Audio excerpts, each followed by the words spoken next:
What is it? Skeletons. Skeletons! Yes. This is an important find.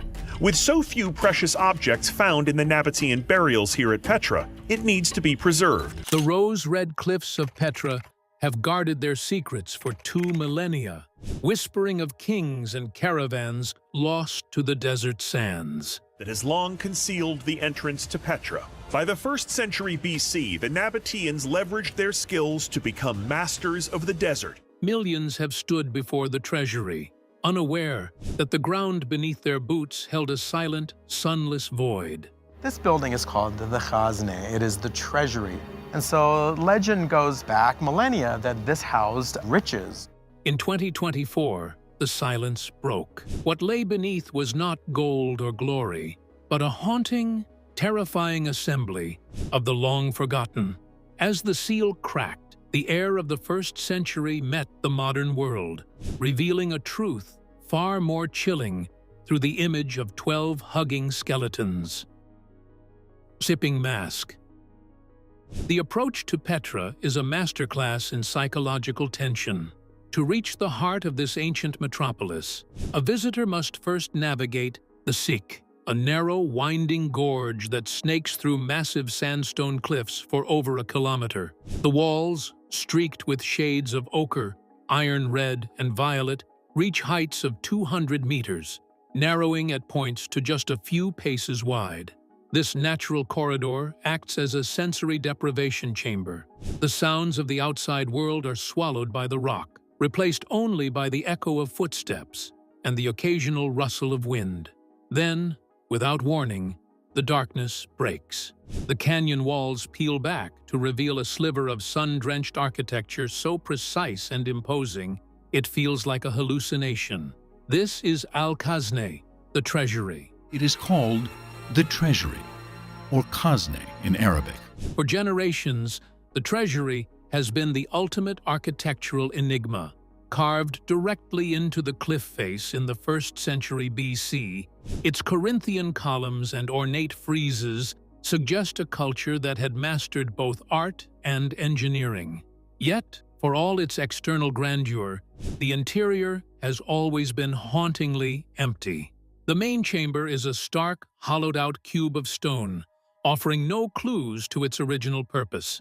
This discrepancy between the magnificent facade and the barren interior birthed 1,000 legends. Local Bedouin lore spoke of a hidden cache of Egyptian gold, secreted away in the stone urn at the very top of the structure, leading decades of hopeful marksmen to fire rifles at the carving in a vain attempt to shatter the stone and release a rain of treasure. But while the world looked up toward the urn, the real mystery was festering beneath the soil. The Treasury sits at the basin of a canyon prone to devastating flash floods. Over 2,000 years, these floods carried tons of silt and debris into the courtyard, raising the ground level and effectively burying the lower portions of the structure. Archaeologists have long suspected that the entrance tourists walk through today was not the original ground floor. There was a nagging sense that the Treasury was merely the tip of a much deeper iceberg, its foundations anchored in a history that had been deliberately or naturally suppressed by the sands of time. This subterranean silence created a vacuum for speculation. Was the Treasury a temple, a palace, or was it a monumental tomb for a king whose name had been erased from the ledger of history? Every other major site in Petra had been picked clean by grave robbers or eroded by the elements, leaving behind a skeletal city of beautiful, empty shells. The possibility of finding something untouched seemed impossible. However, the shadow of the Sik hid more than just stone. It protected a structural secret that had remained undisturbed while empires rose and fell above it. The surface was a mask, and in 2024, the mask finally began to slip. What remained to be seen was whether the earth would yield answers or more questions. Whispers in the bedrock. For decades, the courtyard in front of the Treasury had been trampled by millions of tourists, their footsteps compacting a surface that most assumed was solid, sterile bedrock. However, the modern archaeological toolkit has evolved far beyond the traditional brush and trowel. To unlock the secrets hidden beneath the rose-red sands, the research team deployed ground-penetrating radar, GPR, a non-invasive technology that pulses electromagnetic waves into the ground to map subsurface anomalies. The initial readings were subtle, yet undeniable. As the radar waves traveled through the layers of packed sediment and sandstone, they didn't return a uniform signal of solid rock.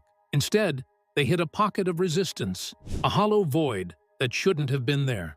In a city where every square inch of the cliffside had been utilized, a subterranean chamber of this size, situated directly in front of the most famous monument in the region, was an anomaly of staggering proportions. The data suggested a rectangular structure, its dimensions too deliberate to be a natural fissure or a product of erosion. It was a geometric ghost, a man-made silence waiting to be filled. This wasn't the first time radar had teased the presence of underground structures in Petra, but the location of this particular void was different. Previous excavations in the early 2000s had revealed tombs to the left of the Treasury, but they had been found empty, stripped of their occupants and artifacts centuries ago. The new readings suggested a chamber that was deeper, better protected, and most importantly, potentially sealed. The team, led by Dr. Piers Paul Kriesman, faced a grueling bureaucratic and physical challenge. Excavating in the heart of a UNESCO World Heritage Site, especially one as iconic as the Treasury, meant that every grain of sand moved would be under the scrutiny of the global scientific community and the Jordanian authorities. As the team began the process of remote sensing and preliminary core sampling, the atmosphere on-site shifted from academic curiosity to a haunting sense of anticipation. There is a specific kind of tension that accompanies the search for a void. It is the realization that you are standing on a thin crust of the present, separated from a lost world by only a few meters of debris. The radar imagery provided a digital skeleton of the room, but it couldn't reveal the contents. It couldn't tell if the chamber held the remains of a forgotten monarch or merely the silt of an ancient flood. The whispers in the bedrock were persistent, a rhythmic pinging on a monitor that indicated a structural break in the continuity of the canyon floor. The logistics were as daunting as the mystery itself. The SIC is a narrow bottleneck, making the transport of heavy equipment a nightmare of coordination. Furthermore, the site is a living tourist attraction. The work had to be conducted with surgical precision, often under the cover of night or behind temporary barriers, to avoid disturbing the flow of the thousands who came to admire the facade, oblivious to the fact that a breakthrough was occurring beneath their feet. As the electromagnetic pulses continued to map the dark space below, one thing became clear. This was not a minor drainage tunnel or a simple basement. The structural integrity of the void suggested a chamber designed for permanence. The team found themselves asking a question that had haunted Petra's explorers for 200 years. Why would the Nabateans go to such lengths to hide a chamber in the most visible location in their entire kingdom? If the radar was right, the answer was waiting just a few feet below the surface. Human remains. The transition from digital data to physical contact is the moment where archaeology sheds its clinical skin and becomes a raw, visceral experience.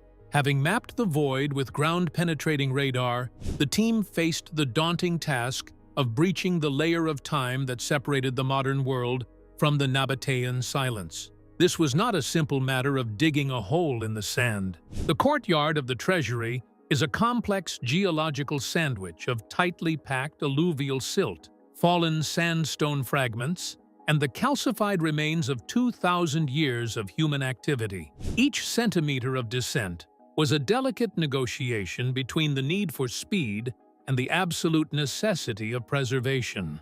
As the excavators moved deeper, the air in the trench grew noticeably cooler, insulated from the searing heat of the Jordanian sun by the massive shadows of the canyon walls. The tools shifted from shovels and picks to dental tools and fine brushes as the team neared the ceiling of the suspected chamber. In archaeology, a virgin site is one that has remained untouched by looters, weather, or previous explorers, a time capsule that has managed to escape the entropy of the world above.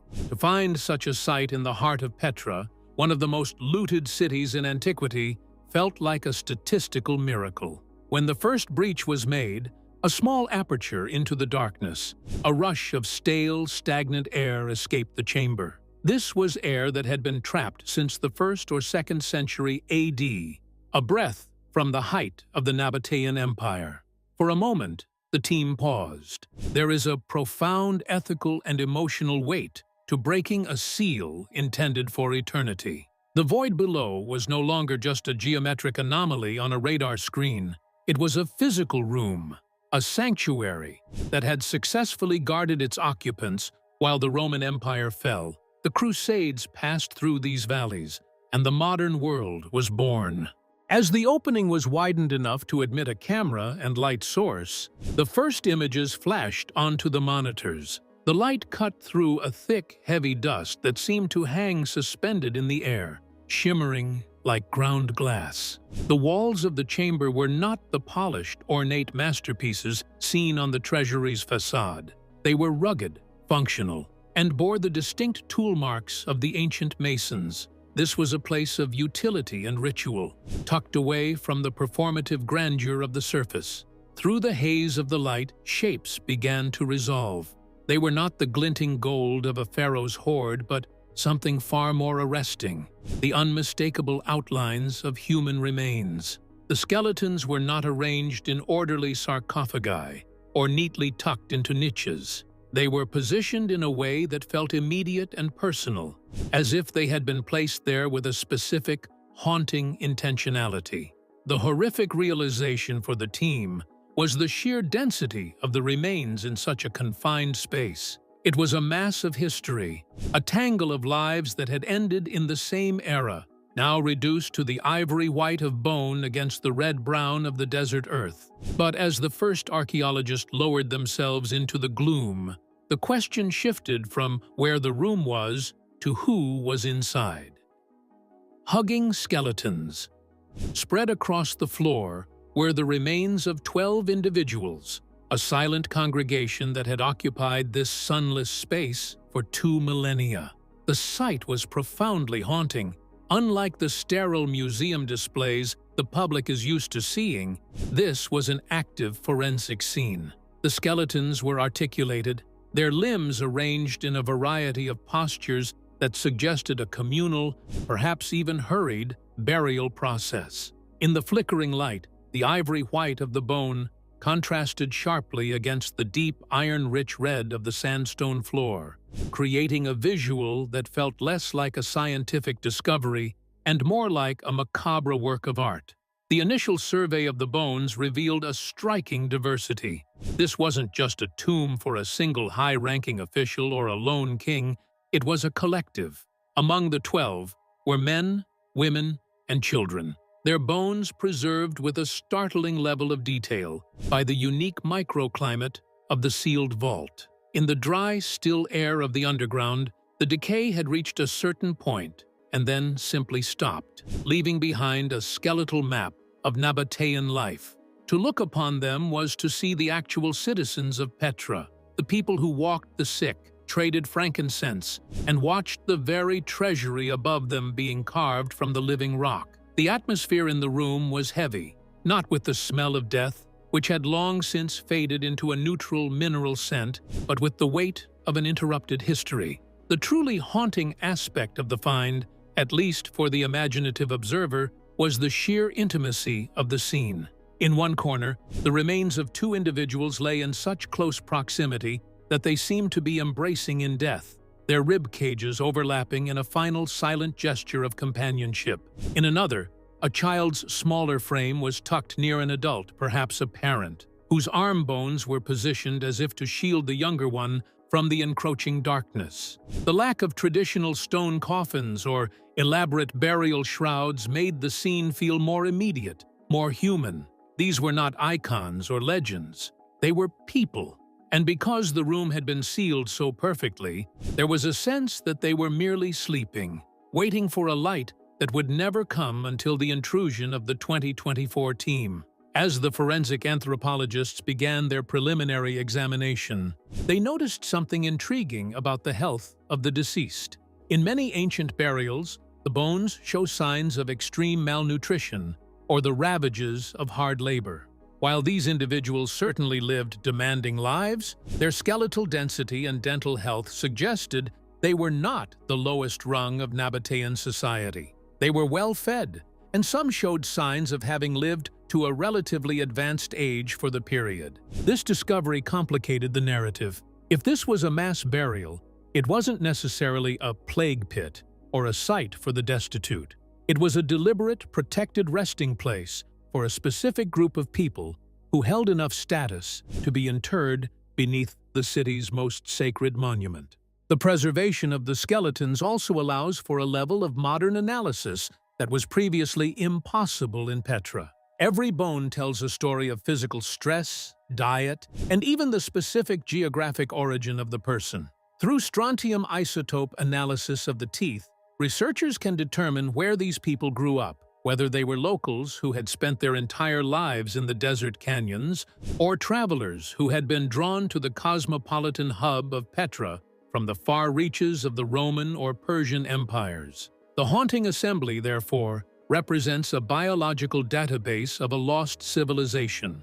Their presence here, in a sealed chamber that escaped the notice of 2,000 years of looters, provides a control group for Nabatean genetics, unaffected by the later migrations and upheavals that reshaped the Middle East. Furthermore, the arrangement of the skeletons hinted at a ritualistic or familial logic that we are only beginning to decode.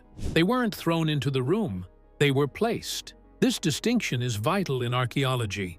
It suggests a haunting continuity of care, even as the city of Petra faced the mounting pressures of Roman annexation and shifting trade routes. The survivors took the time to honor these 12 individuals, sealing them away in the bedrock where the floods and the looters could not reach them. The darkness of the chamber wasn't a prison, it was a sanctuary, a final vault for a group of people who were likely connected by blood, profession, or a shared tragedy. The spatial arrangement also raised questions about the timeline of the burials. Were they all interred at once, victims of a sudden event? Or was this a family crypt used over several decades? The initial evidence of sediment layers suggests they were placed there in a relatively short window of time, perhaps a few years. This points toward a specific era of Nabatean history, a snapshot of a community in transition. The silence of the skeletons is loud with the questions they pose. Why this specific number? Why this specific location? And why, after centuries of grand burials elsewhere in the city, was this group hidden so thoroughly beneath the treasury? Could these simple clay vessels explain why these 12 people were chosen to guard the foundations of the treasury? Artifacts of the afterlife. While the human remains provided the emotional and biological core of the discovery, the objects found alongside them served as the chronological and cultural anchors. In the world of archaeology, a skeleton without context is a mystery, but a skeleton with an artifact is a story. As the team meticulously brushed away the fine layers of dust from the floor of the chamber, they uncovered a collection of grave goods that were as hauntingly simple as they were historically significant. The most electrifying moment of the excavation occurred when the light fell upon a ceramic vessel resting in the hands of one of the skeletons. To the untrained eye, it was a modest piece of pottery, a small, delicate chalice with a tapered base and a wide rim.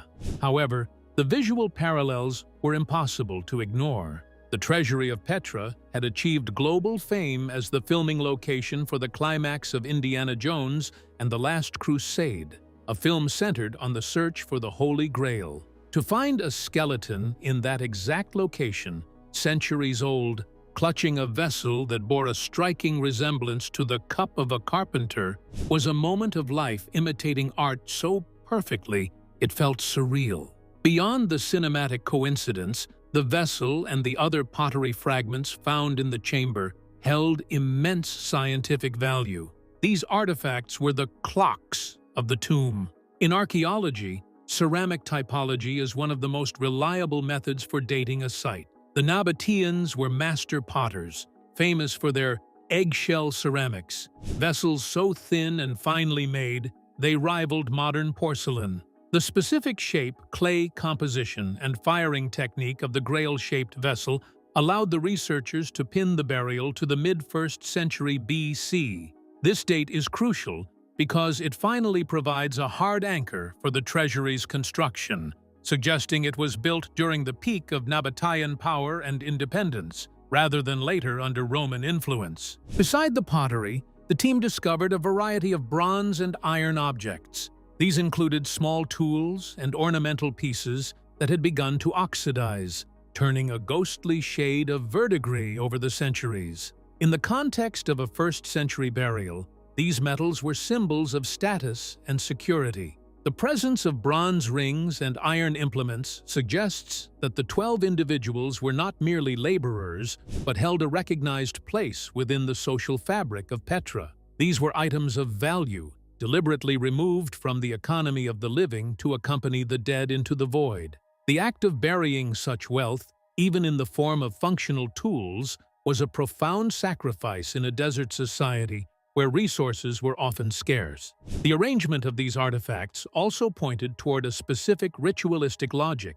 The vessels were not scattered randomly. They were placed near the heads or in the hands of the deceased. This implies a belief in the haunting necessity of sustenance beyond the veil. In Nabatean theology, the dead were often thought to require drink and food for their transition into the next realm, a concept likely influenced by their contact with Egyptian and Greek cultures through the incense trade. Each juglet and bowl was a vessel of hope, a physical manifestation of a family's desire to provide for their loved ones in a world they could not see. Furthermore, the team found traces of organic material, incense, and perhaps food, remains that had long since desiccated but remained trapped in the sediment. As the masters of the frankincense and myrrh trade, the Nabateans had access to the most aromatic and expensive resins in the ancient world. The discovery of these substances within a sealed tomb suggests that the air in the chamber, on the day it was closed, would have been thick with the heavy, sweet scent of burning resins, a sensory wall designed to bridge the gap between the mundane and the divine. This olfactory detail adds a layer of haunting reality to the scene. It wasn't just a silent room, but a space that once vibrated with the smoke and ceremony of a grieving community. These artifacts also debunked the long-standing myth that the treasury was merely a decorative facade or a temporary storehouse. The presence of a dedicated sealed burial chamber filled with specific dated grave goods proves that the structure was a monumental complex designed for the long-term veneration of the dead.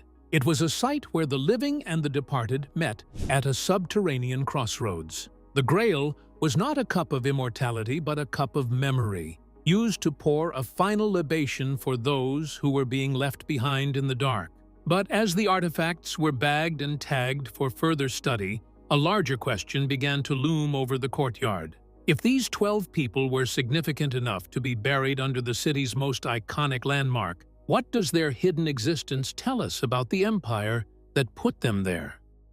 Masters of the Mirage.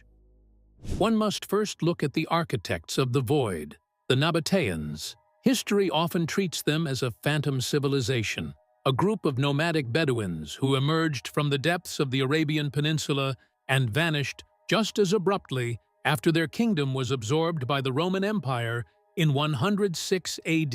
Yet, at their zenith, they were the masters of a trade monopoly that controlled the flow of luxury goods between the East and the West. They were the silent middlemen of the ancient world, turning the inhospitable canyons of Jordan into a cosmopolitan superpower. Their ability to thrive in a landscape defined by scarcity and extreme heat was not a matter of luck, but of a sophisticated, almost modern understanding of engineering and psychology. The Nabateans were essentially masters of the mirage, a people who used the forbidding nature of the desert as a defensive wall. While other empires built massive stone fortresses that could be seen from miles away, the Nabateans hid their wealth in the rock. Petra was not just a city, it was a fortress of the mind. They engineered a complex system of hydraulic channels, cisterns, and dams that allowed them to harvest every drop of the rare, violent rain that fell in the desert. This mastery of water was their greatest secret. A traveler arriving at the gates of Petra would see only barren cliffs and sun-scorched earth, unaware that just behind the facade, a thriving city of 30,000 people was enjoying lush gardens and public fountains. While the Treasury's facade is a loud Hellenistic statement of power, blending Greek columns with Egyptian motifs, the actual burial chamber was tucked away in the shadows, literally beneath the level of the street. This suggests a duality in their society. On the surface, they were globalists, merchants who spoke multiple languages and adopted the artistic styles of the empires they traded with. Beneath the surface, however, they remained deeply connected to their ancestral roots, practicing a form of ancestor veneration that was intensely private and hauntingly permanent. The identity of the 12 individuals found in the chamber likely reflects this social complexity. They were part of an elite that navigated the transition from a nomadic tribe to a settled urban power. In the mid-1st century BC, the era the artifacts now date, Petra was a city in flux. It was the reign of King Aretas IV, a monarch known as the lover of his people, who oversaw the greatest period of architectural expansion in the city's history. The people buried in this chamber were likely the king's contemporaries, perhaps even members of the royal household or high-ranking administrators who managed the spice routes. Their burial beneath the treasury serves as a foundational sacrifice, anchoring the city's most important monument to the bloodline of its people. The haunting nature of their invisibility for 2,000 years is perhaps exactly what the Nabateans intended. By burying their dead beneath the floor of a courtyard that would eventually be covered by tons of flood-borne silt, they created a tomb that was functionally indestructible. While the Great Pyramids of Egypt and the tombs of the Roman Appian Way were being picked clean by generations of looters, the residents of this subterranean vault remained undisturbed. They were protected by the very elements, the sand and the water, that the Nabateans had spent centuries learning to manipulate. As we analyze the DNA and the isotopes of these masters of the mirage, we are beginning to see a more diverse picture of Petra than previously imagined. They were a melting pot of the ancient world, a society where Nabatean, Judean, and Greek influences collided. The 12 skeletons are a cross-section of this diversity, representing the human engine that drove the wealth of the rose-red city. They were the ones who turned the mirage of a desert city into a stone reality, and in their burial, they left behind a puzzle that challenges our understanding of how ancient empires valued their dead. Yet, as the modern world stares into the faces of these long-lost citizens, another force looms over the site, one that the Nabateans knew all too well. The desert does not give up its secrets easily, and what it reveals, it often tries to take back. Was the ceiling of this room a choice made by the living, or was it a final act of the earth itself? The weight of the sand. For 2 millennia, the sick acted as a funnel, directing millions of tons of flash flood debris directly toward the heart of the city. While these floods were often catastrophic for the living, they served as a protective shroud for the dead. The weight of the sand and silt created a natural barrier that was impenetrable to gravity, oxygen, and human greed. It is a haunting irony that the very forces of nature that sought to erode Petra's grandeur were the same forces that ensured its most intimate secrets remained pristine. Today, however, that balance is shifting. As the excavation concludes and the chamber is mapped, the primary concern shifts from discovery to stabilization. Exposing a sealed environment to the modern atmosphere introduces new risks: humidity, bacteria, and the rapid degradation of ancient organic materials. The scary reality for conservators is that the moment an object is found, it begins to die a second death. The team must now use advanced chemical stabilizers and controlled ventilation to ensure that the 12 individuals who survived 2,000 years in the dark do not crumble under the touch of the 21st century. This discovery serves as a reminder that history is not a static record, but a living, breathing entity that remains under constant threat. The sands of Jordan still hold untold numbers of ghost chambers, yet the window to find them is closing as climate change and mass tourism alter the landscape of the ancient world. The weight of the sand protected the Nabateans, but now the weight of responsibility falls on us to protect what they left behind. How do we honor a silence that was never meant to be broken? If you want to stay at the edge of the next great discovery, make sure to subscribe and follow along as we unfold the layers of history.